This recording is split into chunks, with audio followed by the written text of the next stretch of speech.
Hello everyone, this is GeoEchidna, and I'd like to introduce weapons of Battlefield 5 in real life, starting with the Lee-Enfield No. 4 Mark I.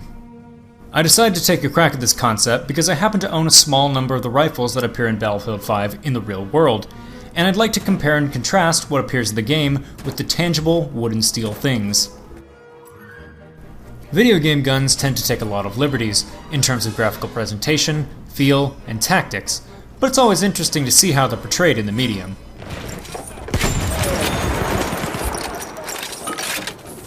Now, before we dissect the No. 4 in Battlefield 5 versus real life, it is important to start off with some historical context about the rifle. Let's go back to autumn 1940. World War II had been raging for a full year. Under Hitler's leadership, Nazi Germany was absolutely steamrolling Europe. France, once an unassailable military power, had finally fallen to the Germans as well. Britain was now all alone against Hitler's aggression. To make matters worse, Britain lost a lot of equipment during the evacuation of Dunkirk. Not just tanks and planes, but machine guns and rifles as well. Essentially, Britain needed rifles, and fast. The rifle the British had been using since 1915 was the short magazine Lee-Enfield Mark III Star, which was fairly complex and expensive to produce. However, with Nazi Germany pummeling them from all sides and having a shortage of small arms in which to fight back, Britain needed a more cost and time-effective standard-issue rifle. That rifle would be the SMLE variant seen in Battlefield 5, the rifle No. 4 Mark I. The No. 4 had actually been trialed all the way back in 1931, but since the post-war European nation was hemorrhaging money at the time, the Mark III Star remained as the standard-issue rifle until the early 40s. The new No. 4 had a heavier barrel, a rear aperture sight, was stronger, and perhaps most importantly was much cheaper and easier to manufacture, which was very convenient at a time when Nazi Germany was actively shoving its collective bratwurst up Europe's asshole. The No. 4 had appropriated features from earlier trialed rifles, the No. 1 Marks 5 and 6. The rifle No. 4 was officially adopted in 1941, and was produced until the mid-1950s, when it was replaced by the L1A1 self-loading rifle, the British variant of the Belgian FN-FAL. Ironically, the mere presence of the No. 4 Mark I is anachronistic in Battlefield 5 as of launch, seeing as all of the maps take place in 1940 or so, before this rifle was officially issued. Alright, so how does the Lee-Enfield actually work though? To understand this a bit better, I'll need to delve into the origin of the Lee-Enfield in general, dating back to the 1880s. The original magazine Lee-Enfield was actually a more advanced redesign of the earlier Lee-Metford rifle.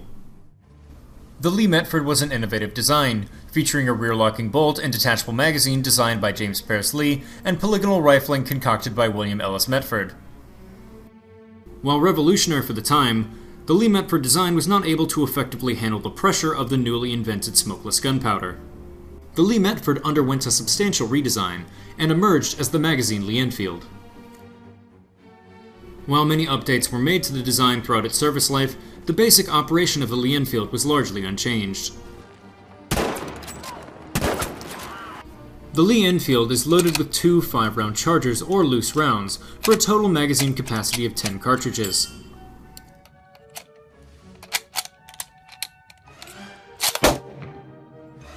Once a round is pushed into the chamber and the bolt locks, the rifle is ready to fire. Now, that's a simplified explanation for how the Lee-Enfield works. The actual operation is a bit more complex. Essentially, after a round is fired, the bolt handle is pulled upwards into the rear, extracting the spent bullet case from the chamber. Next, the bolt is pushed forward, which engages the sear, strips a new round from the magazine, and compresses the firing pin spring. Upon the final closure of the bolt, the rear locking lugs engage and the cocking piece is locked to the rear, effectively cocking the rifle. When the trigger is depressed, the firing pin slams into the base of the cartridge, igniting the primer and sending the bullet out of the barrel at extreme speed.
Now, I do have a few problems with the Lee-Enfield design. The rifle is chambered for the venerable .303 British cartridge, which is ballistically rather solid. However, the .303 has a large protruding rim, which can cause a condition known as rim lock. While the shape of the magazine generally avoids this issue, it can and did happen in the field. An example of this can be seen in the 2017 Christopher Nolan film Dunkirk, where a British soldier experiences rim lock while getting fired upon by the Germans.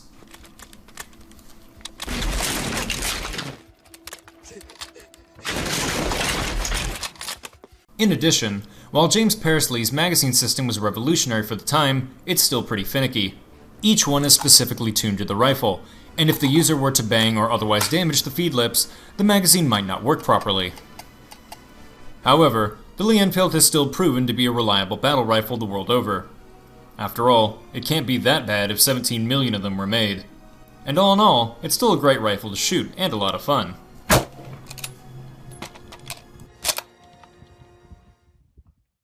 So it's a fine gun in real life, but is the Lee-Enfield fun to use in Battlefield 5? Yeah, sort of.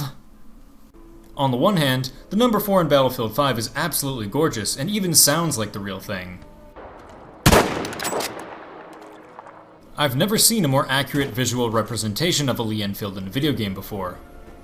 But on the other hand, Battlefield 5's new mechanics and pacing make the gun annoying and difficult to use.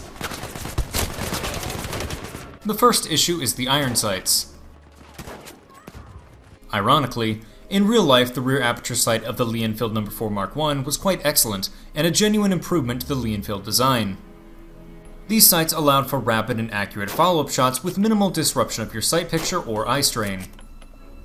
These effects are sadly not emulated in Battlefield 5. Another gun that appears in Battlefield 5, the Krog-Jurgensen, actually has open sights that are low-key hot garbage in real life, featuring a thin front blade and a tiny V-notch rear sight that is difficult for the eye to focus on. But in the Battlefield series, guns with open sights don't convey this, and give the player a sight picture that isn't even modeled correctly. In real life, aiming like this would cause your point of impact to be ridiculously high. In Battlefield 5, the No. 4's bulky aperture sight just blocks the screen, giving players who use guns with open sights a tactical advantage that they probably would not have in real life. Essentially, once you unlock open-sighted guns like the M9530 or the Krog-Jurgensen, there's no real reason to use the No. 4 anymore. Also, for some dumbass reason, for the standard iron sights, the zoom level is locked at a pathetic one-time zoom, making actually hitting distant objects an exercise in frustration. In Battlefield 1, all of the non-iron sighted guns had a perfectly adequate zoom cap of 2 times. But in Battlefield 5, higher zoom levels are restricted to goofy diopter and reflex sights that probably didn't even exist back then. I just find it extremely annoying that Battlefield 5 punishes the player for using sights that were the only thing available for 95% of infantry in World War II. And yeah, I could just use the scoped version of the No. 4, but I don't feel like I should have to have any hope of success.